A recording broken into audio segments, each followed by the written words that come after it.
যদি fire service আমাদের উপস্থিত সময় এই জিনিস হইতো, আমার 30-40 লক্ষ টাকার ক্ষতি হইতো না।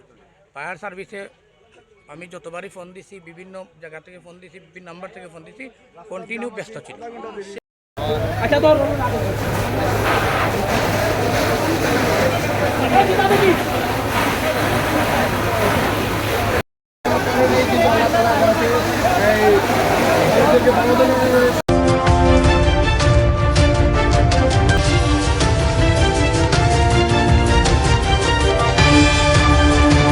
আপনারা জানেন ভালো করে যে এখানে আগুন লাগার মেন রহস্য হলো এখানে সামনে পার্টেক্সের দোকান এবং লেফট টু সেকেন্ড দোকান রয়েছে মন্নান, ব্যবসায়ী মন্নানের।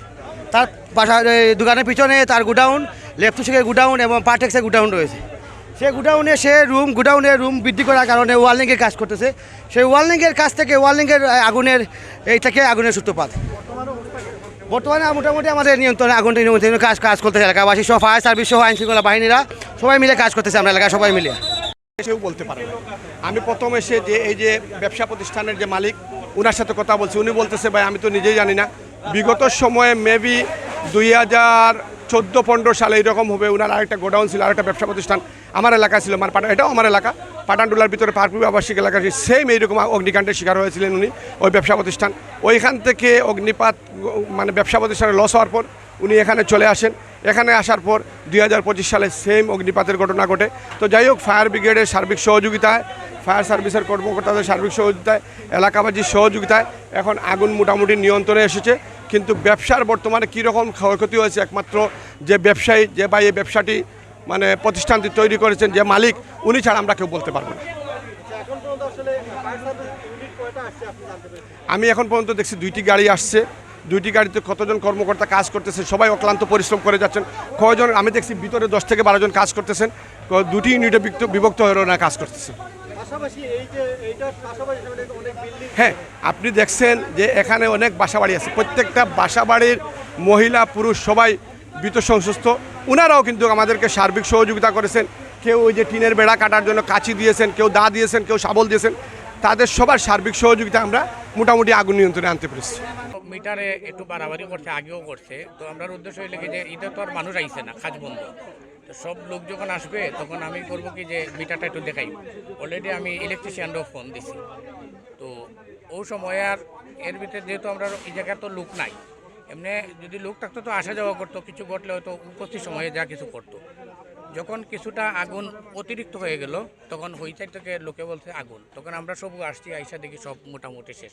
কিন্তু ফায়ার সার্ভিস আমরা কল দিছি 1 থেকে 1.5 ঘন্টা সময়, যদি ফায়ার সার্ভিস আসতো তাহলে এই দুর্ঘটনাটা ঘটতো না।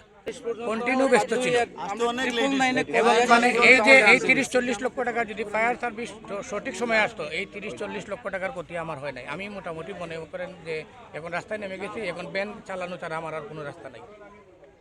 কি মালামাল ছিল এখানে তো ছিল আমার বোর্ড ছিল, মাল ছিল, মেশিন ছিল, হার্ডওয়্যারই ছিল।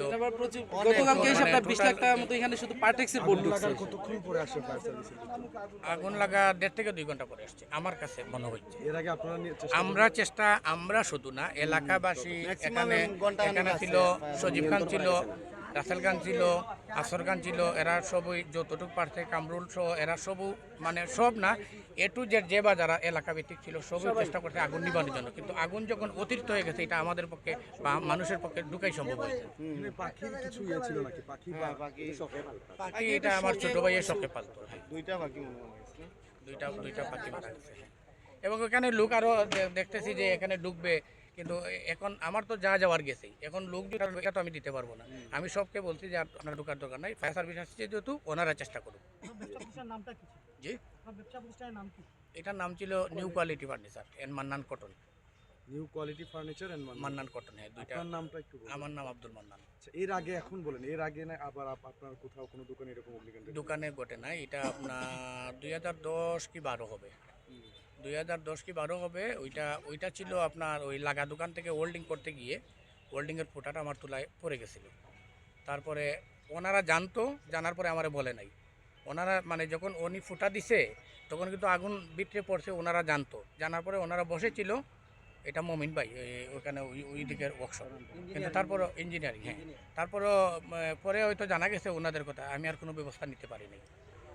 তারপর থেকে আমি এইবারের অগ্নিকাণ্ডের দায় আপনি কাউকে দিবেন? না, এবারের অগ্নিকাণ্ডের দায় আমি কাউকে দেব না। এখানে শর্ট সার্কিট থেকে যেহেতু লোক ছিল না, যেহেতু এখানে কোনো লোক ছিল না এবং মিটারেও ডিস্টার্ব করছে, এটা আমি নিজেও দেখছি। কিন্তু আমি লোক ফোন দিছি, মুবারক নাম ছেলের, ও কাজ করে, তো উনি ঈদের জন্য আসে নাই। আর আমাদের এখানে লোক ছিল না। আবার যদি এখানে কোনো লোক থাকতো তাহলে এত বড় ঘটনা ঘটতো না। হয়তো সামান্য আগুন লাগতো, সামান্য পানি দিয়ে আমরা এটারে সমাধান করতে পারতাম।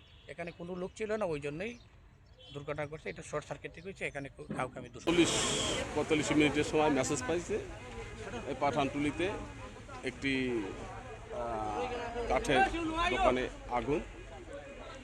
তাৎক্ষণিক আমি কন্ট্রোল করে নিতে দিয়েছি যে দক্ষিণ কুরমা এবং আমাদের তালতলা যে ফায়ার স্টেশন আছে, আগুনটা প্রথমে একটা মেসেজ দিছিল এরা যে তুলার গোডাউনে। তখন বলছি যে অনেক সময় লাগতে হয়, তুলা গোডাউনে একটু সময় লাগে, যার জন্য আমরা 4টে ইউনিট মুভ করছিলাম। কিন্তু আল্লাহ রহমত এরা 20-25 মিনিটের ভিতরে নিয়ন্ত্রণে নিয়ে আসছে। আগুনটা হয়তো একটু আগে লাগে, 10-15 মিনিট আগে লাগছে।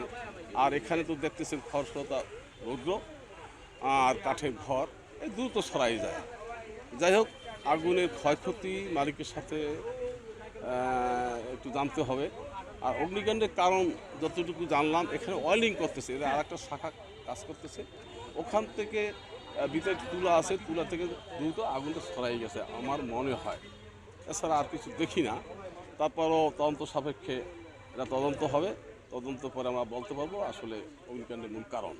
4টা ইউনিট কাজ করেছে? হ্যাঁ, না 4টে লাগে না, আমরা ব্যাক করে দিয়ে দিছি, 2টো ব্যাক করে দিছি, আর 4টে কাজ করছে আমার এখানে।